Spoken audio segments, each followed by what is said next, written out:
आज मी वनताराच्या अधिकाऱ्यांना बोलवलं होतं, त्यांच्याशी मी चर्चा केली।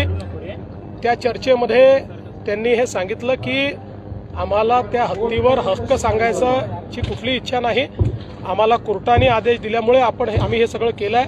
मग मी त्यांना सांगितलं की मग असं असेल तर तुम्हीही आमच्यासोबत सुप्रीम कोर्टात जॉईन झालं पाहिजे आणि आपण जॉईंटली सुप्रीम कोर्टाला विनंती करू की हा हत्ती म्हणजे माधुरी त्याला तिथेच आपल्या कोल्हापूरमध्ये नानणी मठ जे आहे त्याच्या परिसरामध्ये तिथेच आपण एक रेस्क्यू सेंटर तयार करू।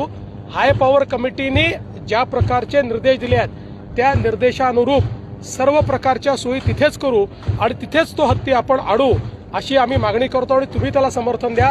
त्यांनी त्याला समर्थन देण्याचंही मान्य केलेलं आहे आणि सोबत त्यांनी हे देखील मान्य केलेलं आहे की जर कोर्टाने अशा प्रकारचं काही आदेश आपल्याला दिला, जो कोर्ट देईल असं आम्हाला वाटतंय, तर ते तयार करण्याचीही पूर्ण व्यवस्था, कारण त्यांना त्यातलं एक्सपर्टीज आहे, ते सगळं ते करून द्यायला देखील तयार आहे।